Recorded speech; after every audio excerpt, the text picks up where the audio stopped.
Thank you for listening and welcome to the Life Radio Show, a proud member of the SJ Network and Realm of the Mist Entertainment. I'm your host, Don Smith. It was an absolute pleasure to welcome Kevin Phillips, President, Founder, and RN at the Nurses Guild of Florida. Along with guest co-host Nurse Susie, we talk healthcare and healthcare reform.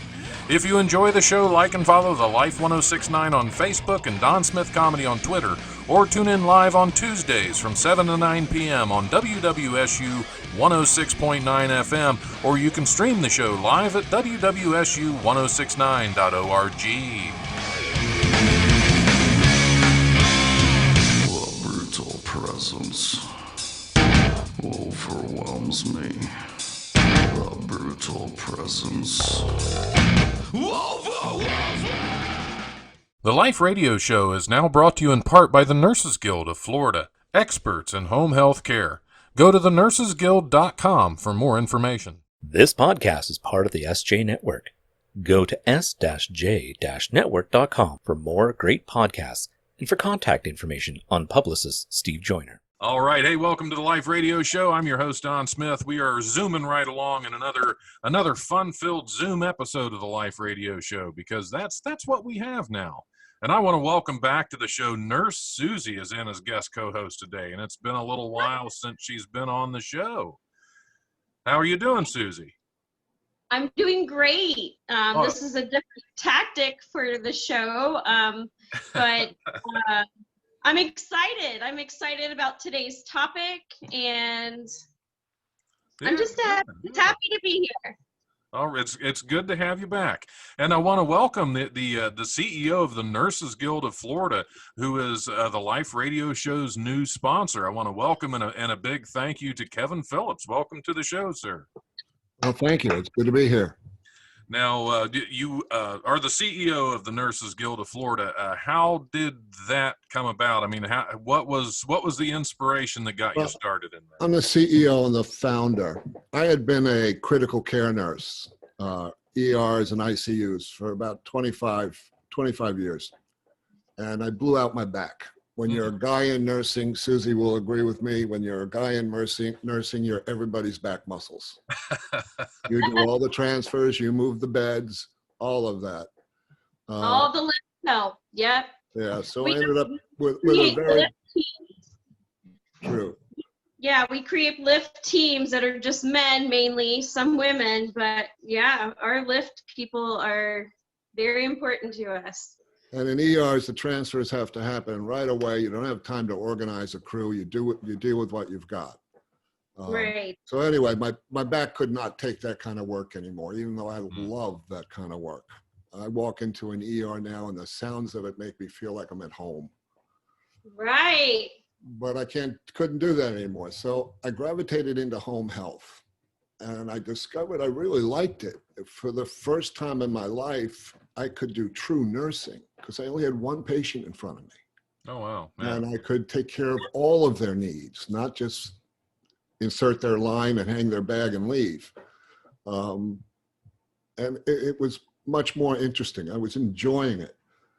But I was frustrated in that I worked for agencies that would dictate how often I could see the patient. Back in 2004, 2005, Medicare started to send out an explanation of benefits to the patients. And for the first time, I could see what was being billed on my patients. I looked at the amount of money they were getting paid, calculated how many dollars were actually getting to the bedside in the form of visits, and it was about 15 cents on the dollar. Wow. 85% of the money was being eaten up by non-clinical profit takers. Yes. That turned my stomach. There happened to be an opportunity in Florida in the early 2000s that anybody could apply for a Medicare license. So I went through all the rigorous state regulations and created a home health agency. Initially, it was for my practice and my wife's practice. That's all it was going to be there. We wanted to get the amount of money to the bedside increased. We got it up to about 60 cents on the dollar from 15. That was 5 times the care that we used to be able to give for the same healthcare benefit. how many how many beds did you have? At that time, I was doing about 100 visits a week on a 7-day week. Wow. Okay. I was medical. My wife was psych. Her practice was about half my size. Her Okay. visits took a lot longer than mine. Psych takes time. It's a lot of talking. And you have to build a trust relationship. It takes time to do.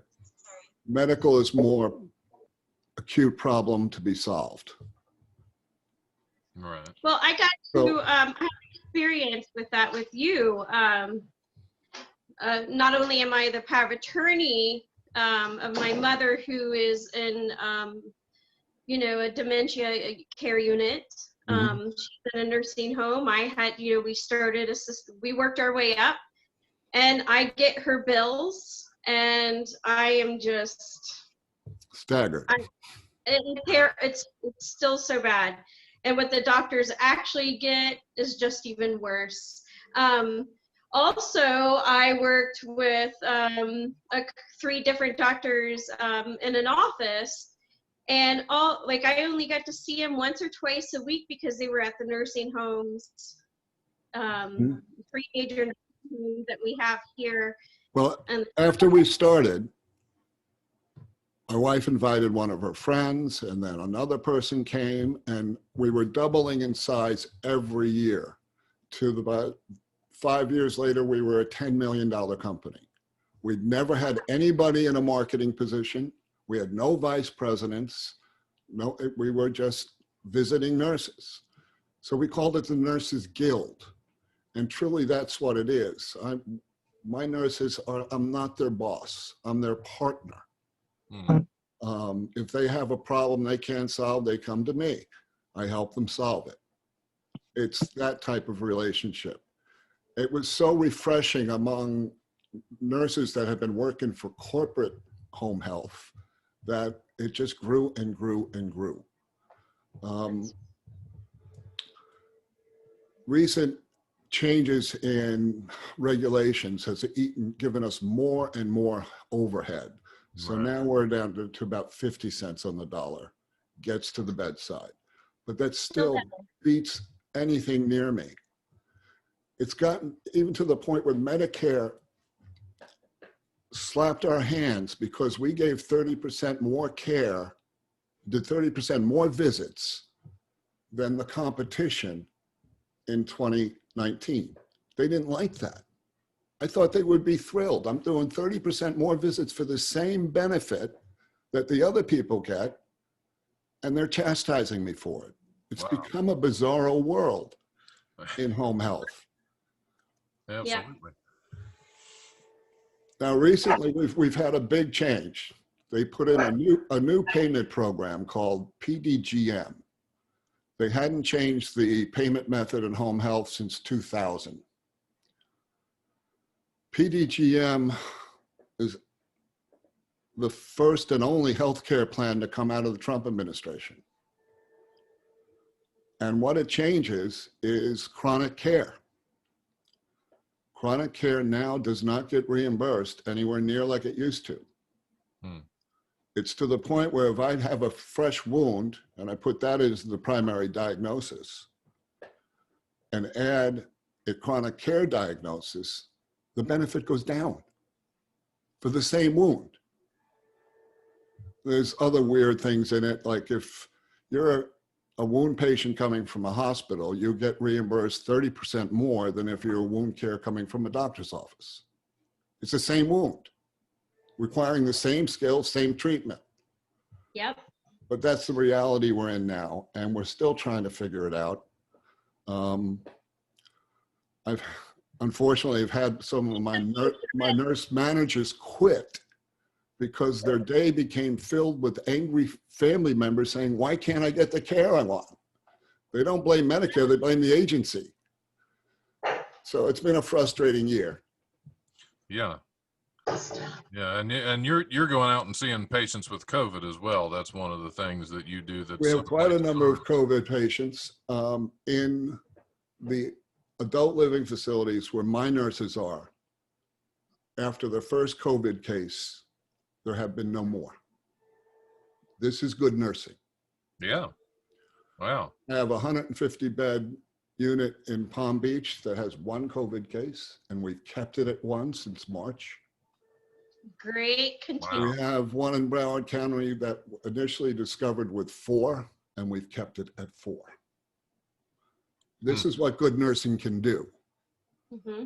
Yeah, that's If we're allowed to do our jobs. right. Right. Now, if I limited my nurses and said, oh no, you only can go there once a week, we wouldn't have those results.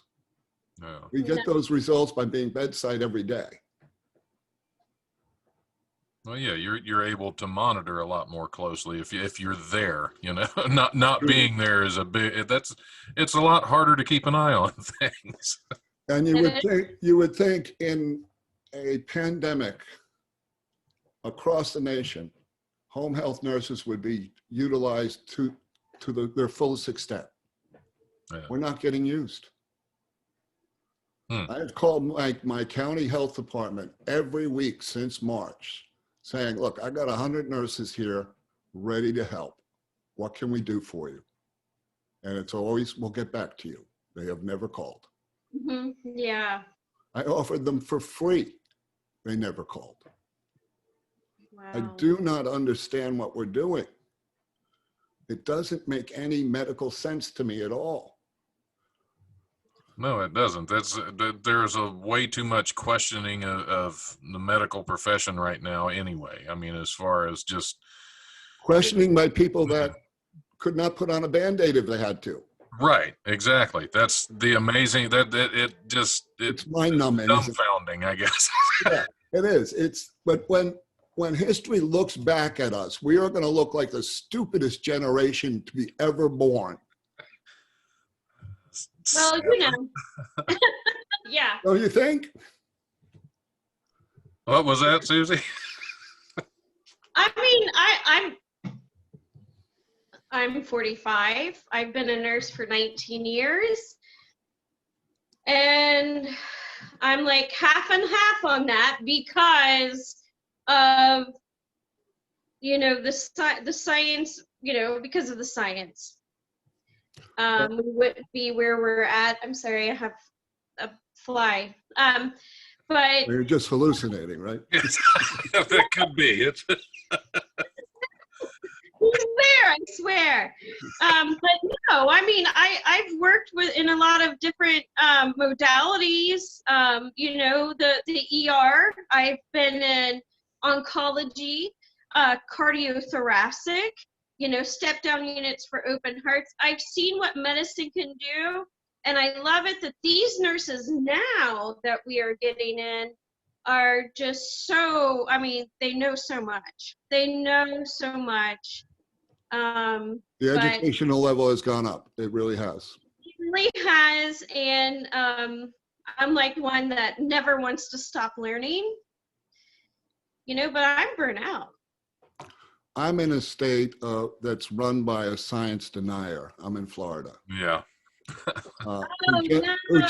Who just opened all the restaurants and all the bars.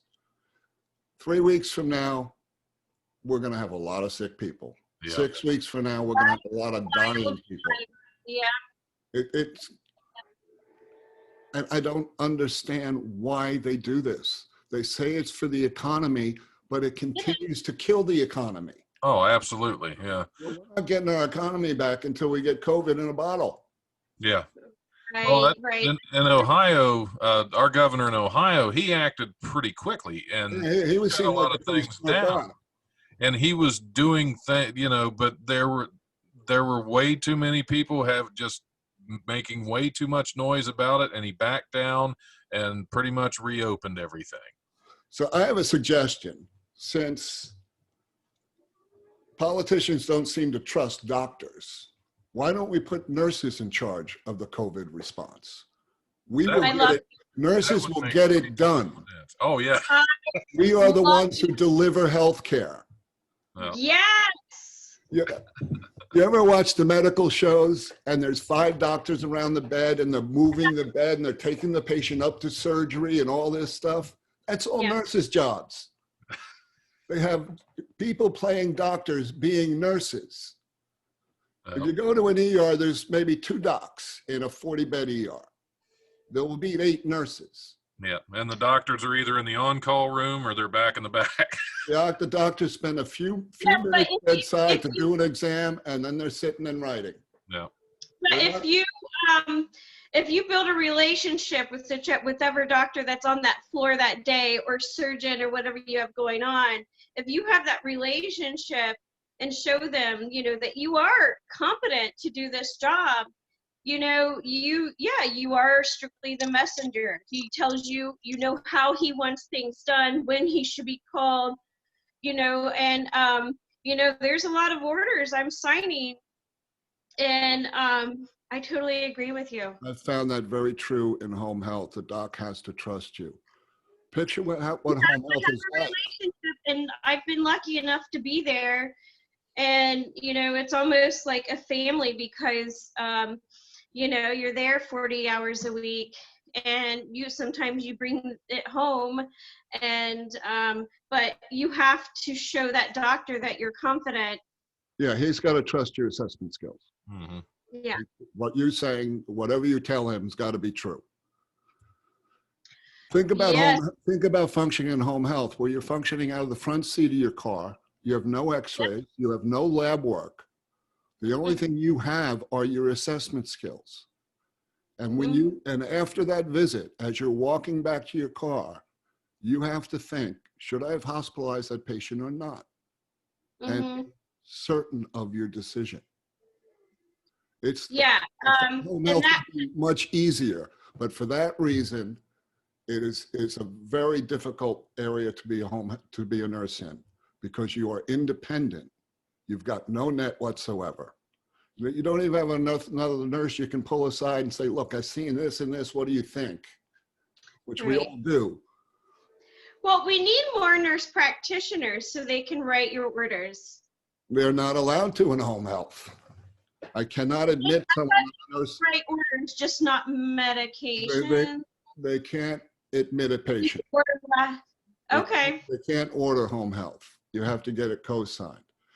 They have a new program starting soon that just makes no sense at all. It's called RCD, and it's basically makes Medicare into an HMO. Oh, yeah. You have to go visit your patient, do your admission assessment, get the doctor to write a progress note, get all these papers signed. It costs about $500 to do. Then you put it into the Medicare portal to find out whether you'll get paid for it or not. Yeah, you have to make sure Business can expend $500 on each customer on the hope of getting paid. And, don't forget that yearly physical at the nursing home, and the MOCAs, the mini mentals, all that gets sent to Medicare, so you can get $300 for the year. Right. Yeah. Medicare, I know how. Medicare has been making a fundamental mistake for about 20 years now. Back in the early 2000s, Medicare discovered they had spent $1 billion just on diabetics. Mm-hmm. And 90% of that money went to Dade County, Florida. Now figure that one out. Huh. It was all fraud. Yeah. It was all someone sitting at a computer terminal, putting in diabetics because they were the highest paid patient. Medicare's response to that, they did send the FBI to arrest these people, but Medicare's subsequent response to prevent fraud is to invent paperwork. More signatures, more paperwork. People that commit fraud are great at the paperwork because they don't have any patients to go visit. They can spend all their time on the paperwork.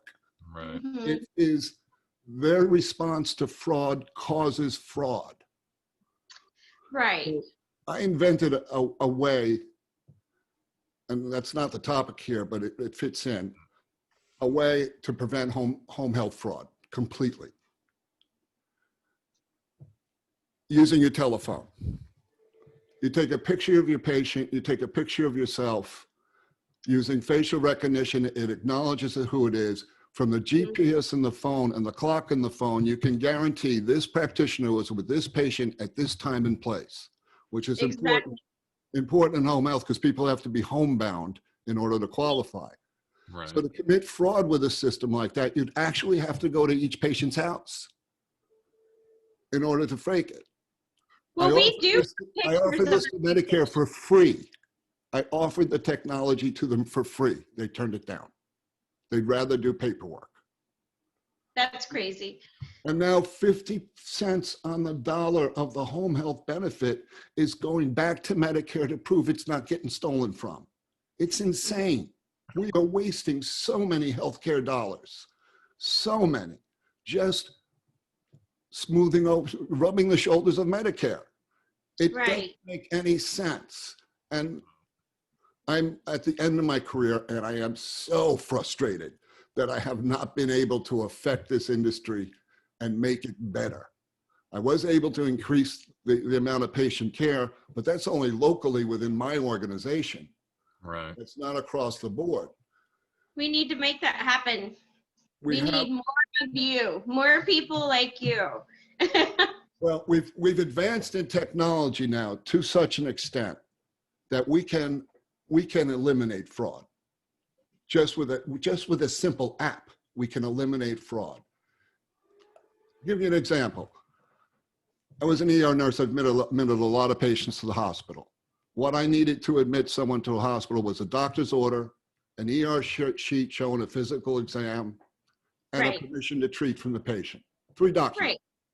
Right. To admit someone for a stub toe into home health, I have to generate 60 pages of documents with 18 separate signatures. Wow. Yeah. And now Medicare is saying if the doctor's signature doesn't look like the original doctor's signature, they'll reject. They're rejected. What doctor's signature stays the same? It changes by how busy he is that day. Yep. Yeah, for my docs, we had, I experienced that with my nursing home docs.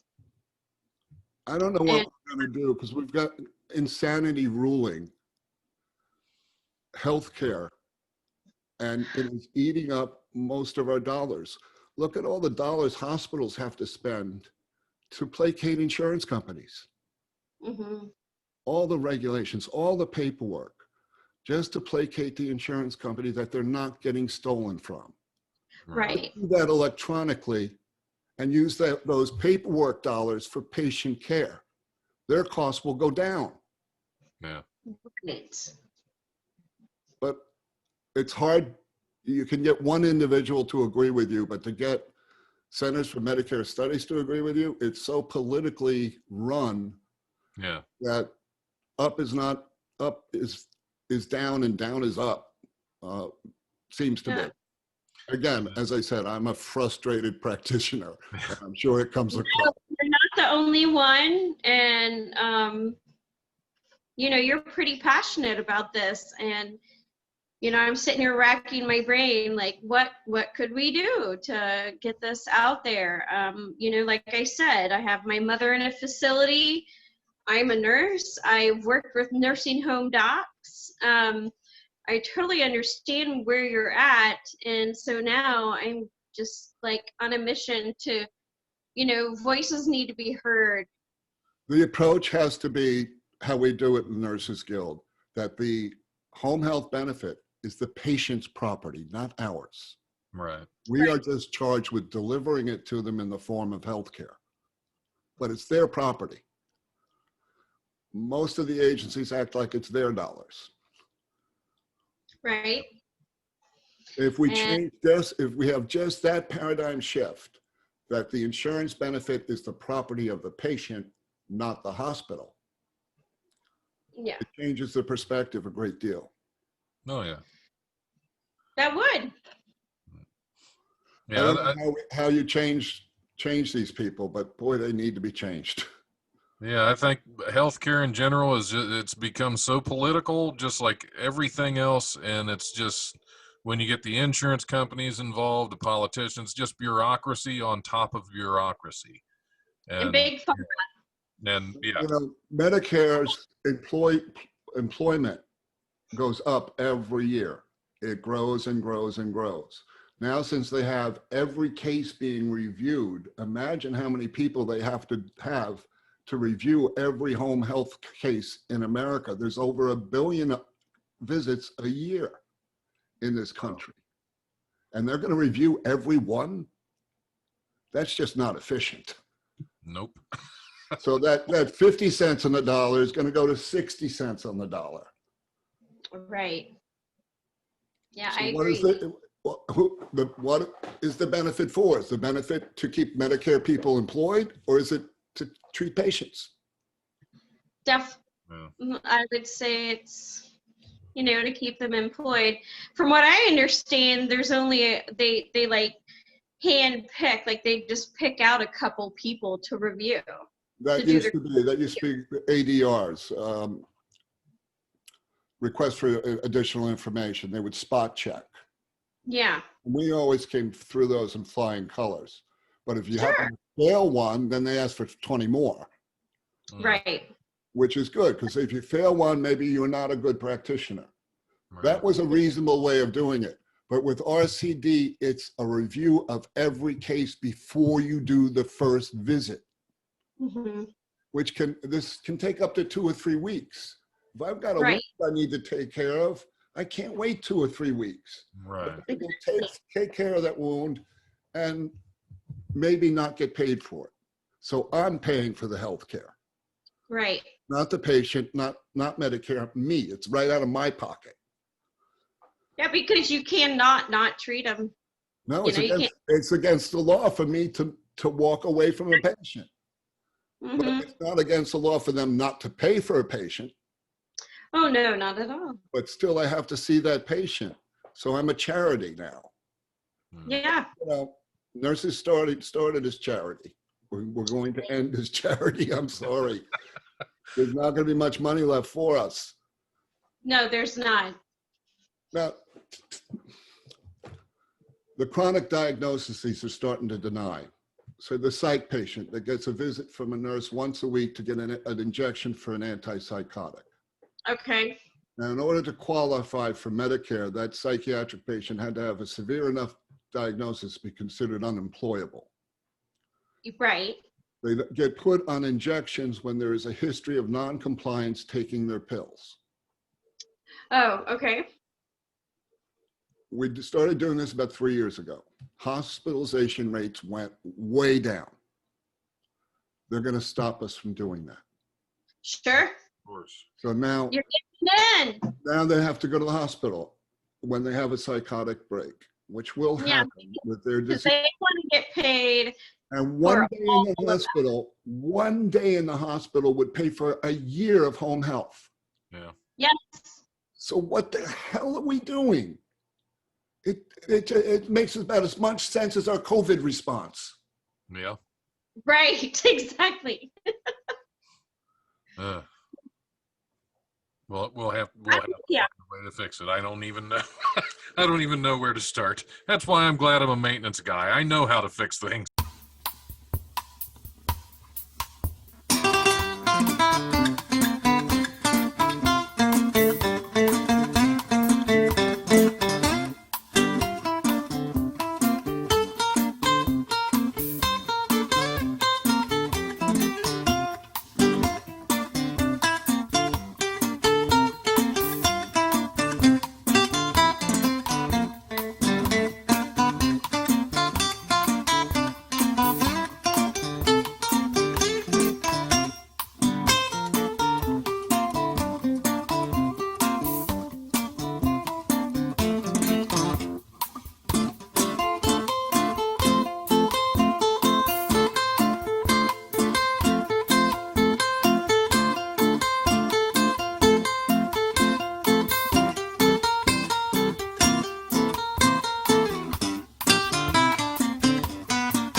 So I was just lying in bed and I was thinking about something.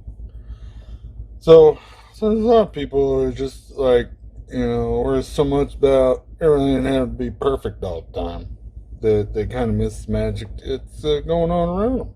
Like, some people just get so caught up trying to cross their I's and dot their T's, that they kind of miss the whole point of the sentence entirely. So, stop waiting for everything to be perfect. Just sort of enjoy what you got. Okay. I'm going to go back to bed now. The following is an announcement from the Nurses Guild of Florida. Home health aides or nurses invited in your home is an important issue family-wide. Where you get your private duty service is of critical importance. Did you know hiring a friend of a friend or even a recommendation from your church puts you and your family at risk for workers' compensation? A back injury will cost $60,000 to $100,000 and a slip and fall up to 3 times that amount. Do you know if the caregiver in your home has a history of abuse, neglect, or theft? Do they have a history of drug abuse or have an addiction? The Nurses Guild conducts full Level 2 criminal background checks. Is the labor law particular to home care being obeyed, or are you unknowingly setting up your estate for claims of unpaid time and a half? Why not get your private duty from a 5-star Medicare home health agency, the experts at home care? You get properly trained and supervised personnel, workman's compensation coverage, criminal background checks, proper adherence to applicable labor law, all to shield you from lawsuits. All of our home health aides and nurses are fully screened, supervised, and COVID tested. Here at the Nurses Guild, we have nurses from every specialty. No matter what your diagnosis, we have the right caregiver for you. Call the Nurses Guild today to arrange your home health visit at 954-596-9806 for Broward County and 561-826-8937 for Palm Beach County. Remember, healthcare put off is healthcare too late. Stay safe during the pandemic. Wear a mask and insist those around you wear a mask. Wash your hands frequently and stay home as much as possible. Hey, this is Don Smith. I want to take a minute to tell you about The Devil's Apple, a new book by my friend William Morris. It's the true and brutally honest story about Bill's own battle with addiction. It was written for those struggling to overcome addiction as well as those watching a loved one struggle. In Bill's own words, you work just as hard to be an addict as you do to be clean and sober. You can find The Devil's Apple on Amazon.com, and for a limited time you can get it for free on the Kindle app. What's Your Effin' Binge is a podcast brought to you by Chris, Anchor, and Spotify. And what we talk to our guest about is what they're currently binge watching on TV. And what we do is we like to take a different approach. I don't want to know what the name of the show is that they're going to talk about before they come on. I have to actually guess it. So I ask them who, what, when, where, why, and try to figure out what it is that they're watching. A lot of times I'm able to guess it, and sometimes I'm not, and that's fine. That adds to the comedy of the show. We like to bring our guest on, whether they're a model or an actress or a producer or musician, and just let them have a platform to be able to tell everybody what they have coming up next, and also entertain everybody with what's worth watching. So I hope everybody tunes in for the next episode of What's Your Effin' Binge. Thanks. It's Chris. Hi, this is Haywood Banks at Wiley's Comedy Club in Dayton, and you're listening to the Life Radio Show at WWSU, Dayton's Right Choice. I don't even know where to start. That's why I'm glad I'm a maintenance guy. I know how to fix things. The paperwork burden. Yeah. Oh, someone going to the hospital for a heart transplant has half the paperwork as someone with a stub toe in home health. It makes no sense. It really doesn't. And it's killing the industry. Nurses are so tired of the paperwork burden. When we started in 2006, we instantly went to electronic records. It was a program I wrote. We all used it. And then a company called Access came along and had done it so much better than us, we started using theirs. Right. So it's electronic, but still it takes hours. It's not faster. You can do it faster on paper than you can do it electronically because of all the little rabbit holes you end up going down. Right. Well, it's a lot quicker on paper, I think, for assessments because of the paper, the way we have the paper set up. You know, you're just You're checking boxes. sign and pass it on over. get it scanned into their charts, someone else's job. But I don't know. I'm 50-50 because I was in the hospital when we started EMR at Kettering Medical Center. And there's certain things that I love because it gets it right there to that department really fast. We can order labs for my nursing home patients. I can order labs and send it to them instead of waiting, for the doctor to sign an order. Because what if we need? But we have EMR systems, but they're not integrated. We need to integrate them to a single database so that everything that medically happens to me is available to any practitioner that is treating me. Mm-hmm. Right, that's good. Because if I'm admitted to Holy Cross Hospital for one heart attack, and the next one, the closest hospital is Broward General, they don't get to see each other's records. Right. Because we're in a they're different proprietary systems. Right. So if I'm not conscious to tell them my history, they don't get my history. They don't get your history. And that could kill me. Yeah. Absolutely. If there's an allergy on the patient that is not known to the new hospital, it could be fatal very easily. Why don't we have a central database? See, here in Ohio, though, We have it for credit. Look, we have a central database for credit. Right. For banking, for driving, yeah. for criminal justice, but not for medicine. Why not? We have one. I mean, I can see anything from anybody in all of state of Ohio's if I had to look for. No, you do. They integrated that. You guys are more advanced than we are down here. We can even look at, I was, 4 hours away in Cleveland, Ohio at, Hooja Hospital, and I had, these MRIs, I'm seizing, I don't know why, or whatever. We can get those images. If you know to ask, you had to ask for them. Someone had to call your previous hospital and ask them to be transmitted. Mm-hmm. What if you were unconscious and couldn't tell them that? They wouldn't have got. We searched the patient's name and date of birth, try to find the right one. That's really, where we're at. Like you have a better system than I'm experiencing here. But there's something about Florida I noticed when I moved down here from Philadelphia. In Philadelphia, I worked in teaching hospitals for about 10 years. I loved them because you kept learning every day. Yes, that's how Kettering is. I'm seeing meds that I hadn't seen in 10 years. It was like stepping back 10 years in medical practice. Mm-hmm. I had my first shift here was as a NICU nurse. I did intensive care nursery at Children's Hospital in Philadelphia.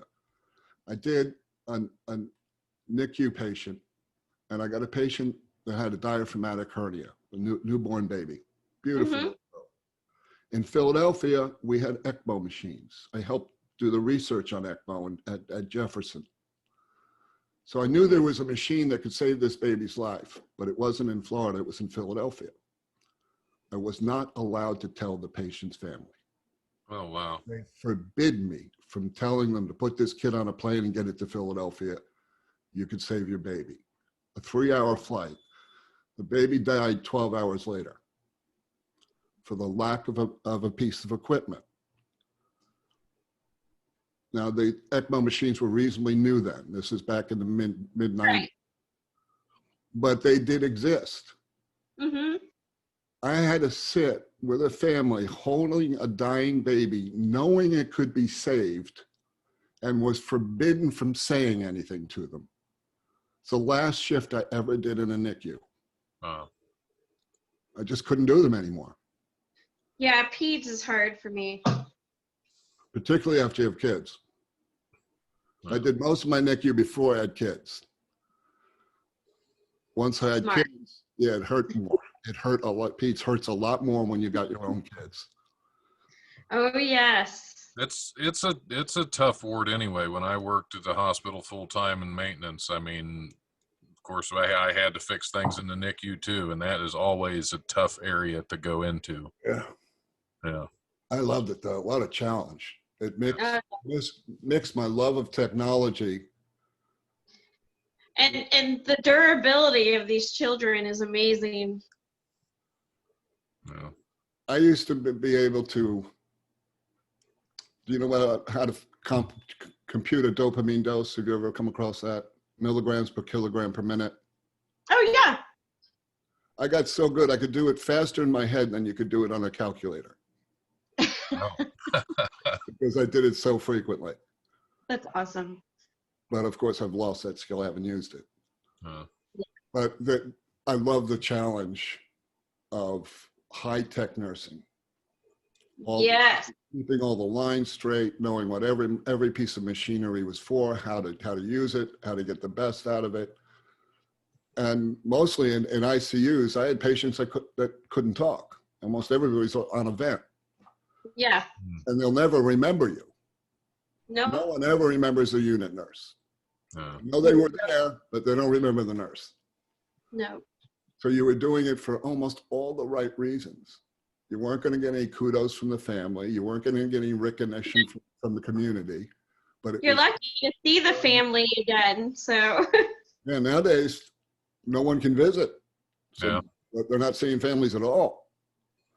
I can't imagine what kind of stress nurses are in COVID hospitals now, with the worry for their own family's health, as well as their patients, not being given adequate enough equipment to protect themselves. oh, These people are heroic, Yep. beyond anything you could ask a man to do on a battlefield. Man on the battlefield isn't putting his family at risk, well, you take an oath, and right? if you're passionate about the job, You have do not it. heard of anybody refusing to do it, have you? nope. never. And these are nurses that are putting their own lives on the line, the lives of their children, the lives of their parents on the line to do a job that is horrendously underpaid. Yeah. Yep. I don't know. Everyone A says lawyer is worth $300 an hour. What is he Mhm. risking? Is his health at risk? Is his family at risk? No. No. But we're going to pay a nurse $30 an hour? It just doesn't make sense. Well, It is so wrong for society. We value and give high pay to the wrong people. absolutely. A CEO that makes $68 million a year to run a company? Come on. yeah, it's hard. The head of Disney gets 68 million while he has people working in his parks for minimum wage. Yeah. Yeah. Things are wrong in this country badly. You know, We're out of balance. The teachers are the same way. I mean, I have to shout out for the teachers because Right. Yeah, teachers, the same boat. Any Same- female-dominated career field gets paid pennies. If nursing was male-dominated, we would have been unionized back in 1950. sure, yep, Yeah. yeah. I would love to have a union. I have thought that when I retire and I'm bored, that's might be what I do, is start unions. There you go. The time has come. The time has Can you come. come to Ohio? Yeah. You know, you could be a union for $10. You could be a member of a union in nursing for $10 a month and get very good representation. Exactly. Scares the hell out of the owners. Oh, absolutely. That's Oh yeah, because they're good, these nurses that don't give a crap about their jobs and are not passionate about what they need to do and don't continue to, get their continuing education and stuff. They'll get weeded out real fast if there was the union. Right. We would self-police very quickly. Very We quickly. could call it the COVID union. there. There you go. I'm in. I'm Hey, come in. on. All right, You have to let's go start behind it. I'll pay you $10 a month. Let's go. If that's what I got to do, I would definitely do it in a heartbeat. Its time is here because I really think nursing is undervalued. Look at what we have to do. A lawyer goes to school, learns the law. The law doesn't change too much over his career. We go to school, everything I learned in 1970, I had to relearn in the 80s, relearn in the 90s because it changed. We know more. We've discovered more. We have new But machines. you want that. We have You new want music. to continue to learn, Yes. though. Oh, it's a really exciting career field because it's continually mentally stimulating. But think what other career field has to relearn every decade. Usually once you start your career, you learn in a few years, you're good for the whole life of your career. Right. Driving trucks doesn't change much. Policing, Right. maybe the laws change a little bit. But medical, we always new ways of imaging, new ways of seeing things. X-rays that now that we used to have to dip and develop come instantly on a screen. Used to have to And I wait 10 minutes for a shoot chest it in X-ray. another state. So we constantly have to be educated and keep up to date. We're one of the few career fields that has that burden, yet we're paid crap. No. Right. I agree. To me, it's one of the most demanding professions one can get into Oh yeah. because it's constantly changing, constantly evolving. And it requires you not only to be present, but puts you at risk of catching diseases that you would not catch if you didn't have this job. Yeah. I had, That's really, until I developed a health issue, I didn't care. I was always ready to armor up and go into our TB rooms. And I mean, you basically have to be batshit passionate to do the job and love it for 20, 30 years and, continue to educate. You want all of that. but if you get a disease at work, you're not going to get workman's comp. No. They're going to say, No. oh, you caught that someplace else. Mhm. I got cytomegalovirus in the late 80s. That's Oh, yeah? that's a cat virus.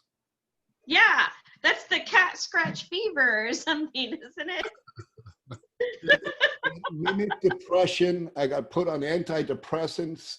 And if I hadn't, I keep my own lab work. I keep every piece of lab result I have in a booklet.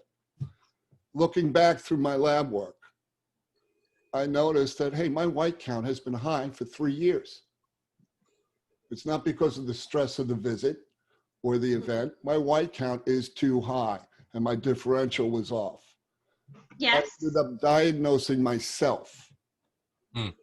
which has happened in my family many times Mhm. because we paid attention and collected our own lab work. Yeah. That's very smart. Yeah, I watch I'm mine. sure I caught that at work, but there was no way I could get workman's comp for it. I didn't own any cats. I don't like cats. So I had to have caught that at work. Right. But Yeah. they put the burden of proof on you. And Right. there's no way to prove that's Any nurse that gets COVID probably got it at home, according to the hospital attorney. right. Absolutely. That's how we get screwed. If we had a union, we could protect ourselves. But Exactly. we're totally undefenseless. But I have to get, the chest x-rays for the TB now, the TB tests, or get the quantiferin-gold lab work done because You have a reaction? PPD I reaction? went back to it, and it wasn't until after I spent a lot of time on the pulmonary unit in the hospital. Before that, they were always negative. I was diagnosed with chronic myeloid leukemia almost 7 years ago. God bless. Obviously had nothing to do with that, but paying attention to your lab work and knowing what things are, that's so In important. the ER, while people are getting chest x-rays 2 feet away, had nothing to do with you getting cancer, huh? That's the environment nursing works in. And it needs to change. And I think post-COVID, once COVID is done, we're going to have some really angry nurses out there. Yeah. Well, I think because of COVID, there needs to be a lot of things reevaluated in the medical field, and a lot of the nursing field needs to be reevaluated. Has there ever been an attempt at a union, or have the nurses always just been too busy to? California has a nursing union. Oh, okay. It's not because the nurses are too busy. It's because the facility is scared to have the union. Oh yeah, absolutely. Well, yeah, any of the facilities are scared to have a union involved. The 1099 union, the 1099 union, you probably were a member of when you worked hospital maintenance, tried to organize in Philly. And what the hospitals did was they come down and say, okay, if you enter this union, they're going to spend your money on this. They're going to spend your money on this car, this vice president. They take month-long vacations. You only get 2 weeks. They denigrate the union so badly that people say, I don't need that. Yeah, I haven't been in the maintenance field. I have not been part of a union other than when I did work at Wright State University for a brief period. I was part of the union there. One of the places I worked when I was younger, I made an attempt to unionize, and it was kind of funny. It eventually led to my getting fired, but for another reason they were able to find. But my father was a hospital orderly. Yeah. And in New York, and he worked jobs. He worked 3 to 11 at one hospital and 12 to 8 at Pilgrim State, the state mental institution. Oh, nice. He had 8 children. He had to work 2 jobs to support 8 kids. Sure. In the mid-60s, the 1099 union came into existence in New York. They doubled his income. Wow. He was getting minimum wage to be a hospital orderly. Minimum wage to sit on a psych ward from 12 to 8, a locked psych ward. So the union made a big effect on his level of working. But the hospital convinced nurses they were professionals. Professionals don't unionize. So the nurses didn't get in. Bull crap. Wow. I think there's a lot that needs to be changed in American medicine. Absolutely. It is too profit driven. Profit's a nice thing, but it's not the only thing. Yeah. And most hospitals are driven for profit only. They will cut corners that should never be cut to enhance profit. And no one is looking over their shoulder about it. No. Doctors and surgeons that can only spend 2 minutes with you because they're so busy are just so damn greedy, they won't slow down, cut the amount of patients they're doing so they can spend some time with you and explain what they're going to do. We should not allow surgeons only so many hours in the OR a week. The rest of the time should be caring for their patients out of the OR. But they want to be in the OR 60 hours a week. Yeah. That's regulated, though. I mean, working with the, Depends on the state. It really depends on the state. Oh, we definitely have it regulated. They do see their patients. That's quality. That whole quality care thing that they have to, do for insurances as well. I'll tell you something kind of funny that I do. When I go to a doctor's office, and if I'm waiting longer than 30 minutes, I start getting very loud about why should I trust this doctor with my health care if he can't manage his time? It's 9:30 in the morning. Why are you an hour late? Right? Yeah. Ask your doctor that. Why should I trust you if you can't manage your time? I keep my doctors on task. I was a home health nurse going to 10 different places in a day, and I was never late once to a visit. And I had to drive from place to place. But I had to drive from place to place. Yeah, that's really good. I go see my GP, and I'm the second visit of his day, and he's already behind. Yeah. It drives me insane. I could not function that way professionally. They overbook them. They book every patient every 5 minutes. It's fast food medicine these days. That's why that's happening. Well, show up late an hour every day for your shift at work and see how long you work. Right. Yeah. It's a totally different modality. They like I said, these doctors, the older they are, they spend 5 minutes. They have their patients scheduled every 5 minutes. I was at a dermatologist, and the front desk lady was saying the doctor had an emergency room. And I told her, I'm a certified emergency nurse. There are no dermatological emergencies. Period. I've definitely been stuck in that boat, where, of course, if it's open heart, it's open heart. Until we speak up and start making it uncomfortable for them to do that to us, they are going to continue to do it. So please speak up. Be the obnoxious jerk that I am in the waiting room. It will benefit the other patients. Absolutely. Yeah, one of us has. I love you to death. I could tell you would be my favorite patient every day. Unfortunately, I'm about to become a patient. I am having back surgery. He wants to put me. He's going to put me in an ICU for 36 hours and then do the second part of the operation. Oh, wow. Probably because he can make more money doing it that way. But I'm going to be in an ICU for the first time as a patient, and I won't be able to sleep in an ICU. I've done hundreds of 16-hour shifts in ICUs, and my brain is trained not to fall asleep in that environment. Yeah. Well, the sound of the monitor will wake me up every time. Yeah. Just pass all the tests, and they'll send your hiney home. You know how insurance is. I've told the surgeon, look, you're going to have to keep me snowed for 36 hours, or I'm going to be a very bad patient. You will be. It'll be fine. You know what to do to get that stuff. And also remember, you're going to probably, after back surgery, you'll probably gain a couple inches in your height again. Hopefully. Nice. I have vertebrae that are alarmed about like this. Oh, yeah. You better get your pants hemmed. They tell me I might have to learn how to walk again. Wow.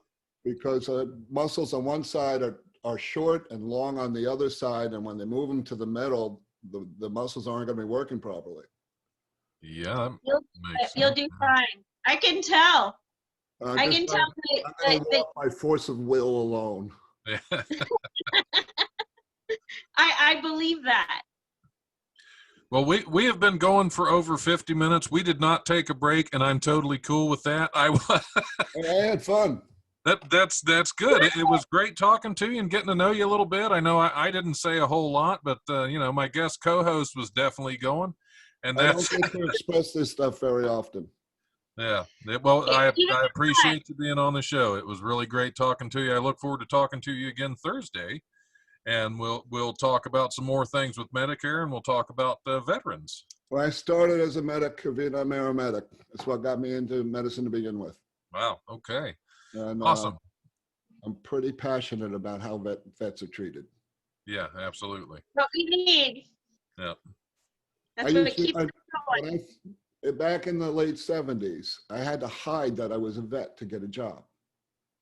They didn't want to hire vets. They thought we were all crazy. Of course not. Crazy or drug addicts.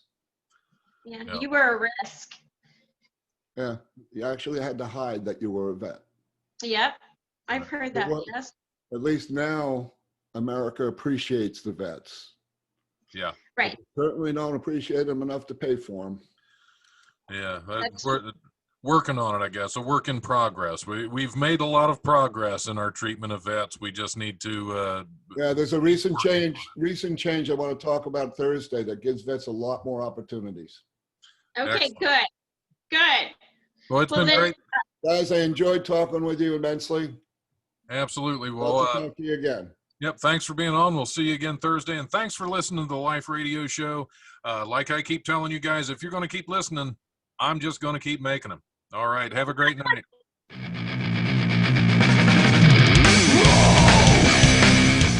Thanks for listening to the Life Radio Show podcast. Check it out wherever you listen to podcasts. Remember, if you want to listen live, we are on Tuesdays from 7 to 9 p.m. on WWSU 106.9 FM. You can also stream the show live at WWSU1069.org, and we go Facebook Live at the Life Radio Show's Facebook page. If you have suggestions or comments, feel free to email thelife1069@gmail.com.